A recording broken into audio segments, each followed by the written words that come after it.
There's Dr. Jill just staring straight ahead, refusing to acknowledge Kamala's and you can feel it. Can you not feel it?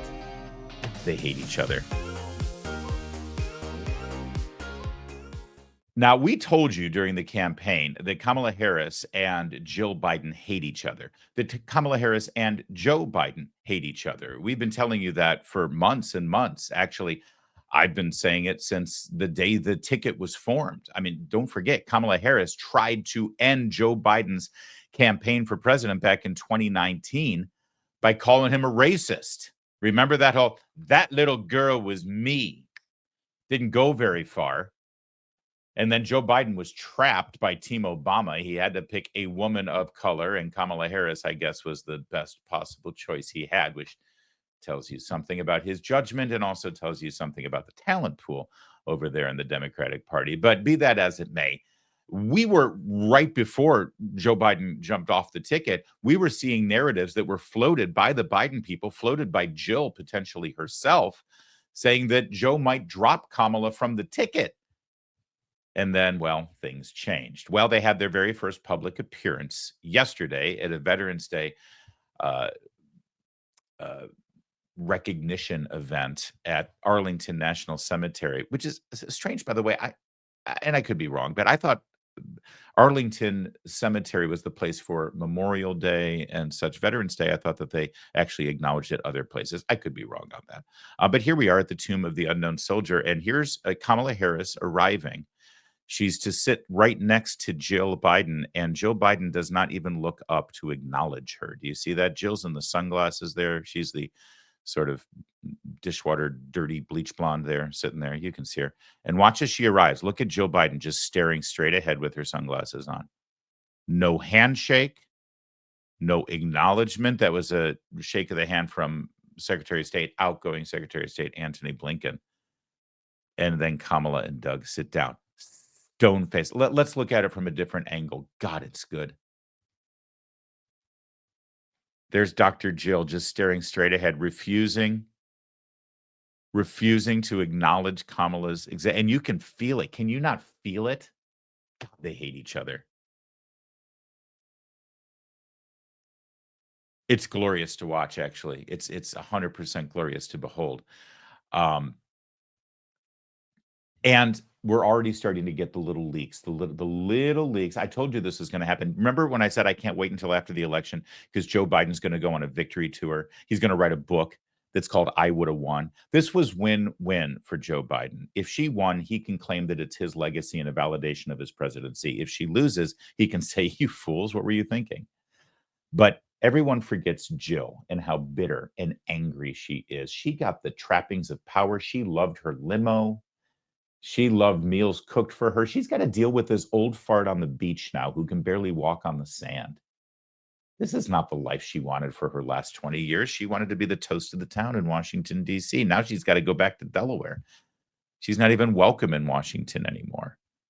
It's a sad, sad state of affairs for her. I'm really, really brokenhearted for her. No, really. And as you hear many of the excuses being floated here in Washington, D.C., there's one curious one in particular, and that is this isn't Kamala's fault. This is Joe's fault. Oh, yeah. No. They hate each other. So you keep hearing Kamala ran a flawless campaign. A flawless campaign. She only had 107 days after all. She didn't have time to introduce herself to the American people. It's funny. The moment she started introducing herself by actually doing interviews and the debate and various things, that's when her poll numbers went down. Because as soon as she introduced herself to the American people, we realized we hate this woman.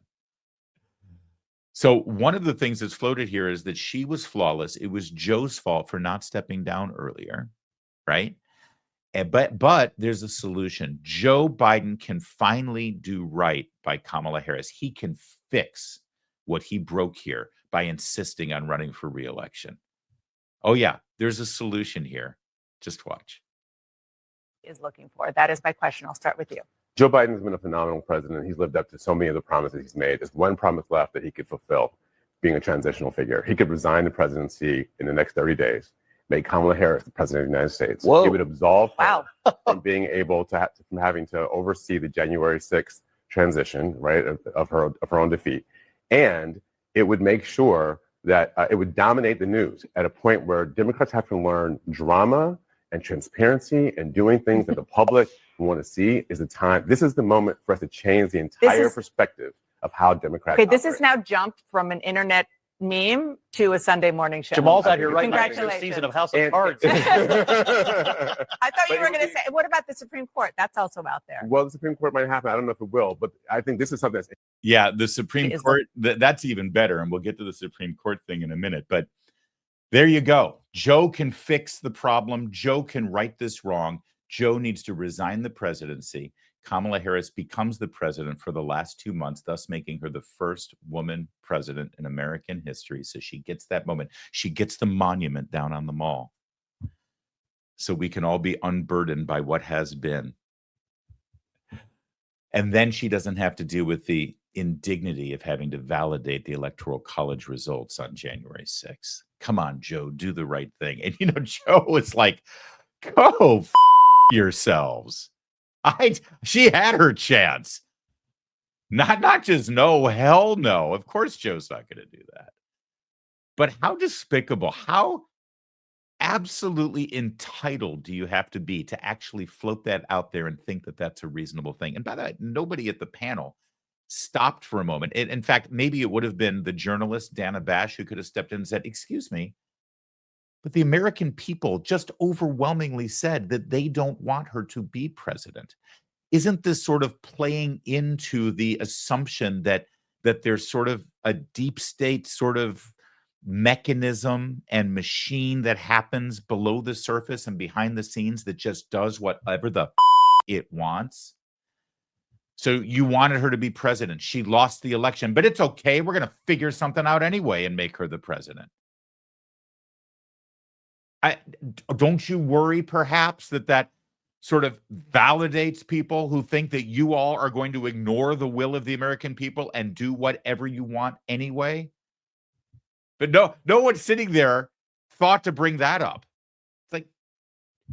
It's almost like being the president of the United States is an incredible, rare privilege and honor that shouldn't just be, handed down as some sort of participation trophy to Kamala Harris, who just had the greatest epic failure in American political history. Yes, even compared to Hillary Clinton. But no, just make her president. And then the Supreme Court thing is even better. They want Sonia Sotomayor to resign so that Biden can appoint Kamala Harris as the Supreme Court justice. First of all, she's not going to do that, number one. Number two, he's not going to do that. And number three, even if she did and even if he did, there's no way the Senate will confirm her in time. It's impossible. But you know what? I want her to step down, Sonia Sotomayor. Do it. Show America how they really treat the only Latina on the bench, the wise Latina. They're done with you. You served your purpose. You're gone. Step down so Trump can replace you on day one. That'd be beautiful. Do it. Do it. But these are all the games that are being played in Washington, D.C., because it's almost like they don't accept the results of the election. It's almost like they don't care what happened a week ago today. They're just going to go ahead and do what they want anyway. Almost like that. Meanwhile, there's confirmation now behind the scenes to the New York Times. Selena Wang says that Nancy Pelosi, and I'm quoting you now, had Biden gotten out sooner, there may have been another candidate in the race. All right, so apparently this was always the plan. You'll remember Pelosi and Obama. When Biden stepped down, they immediately said, we can now have a process. We're going to have a process. It'll be a truncated process, but we'll have a process to determine our nominee, right? And apparently that's what Pelosi wanted. And now they're blaming Biden for not stepping down sooner so they could have done this. By the way, you did have the opportunity to have a process. Robert F. Kennedy Jr. actually filed the paperwork to run as a Democrat nominee. You forced him out. You created this entire scenario. Biden didn't have to drop out.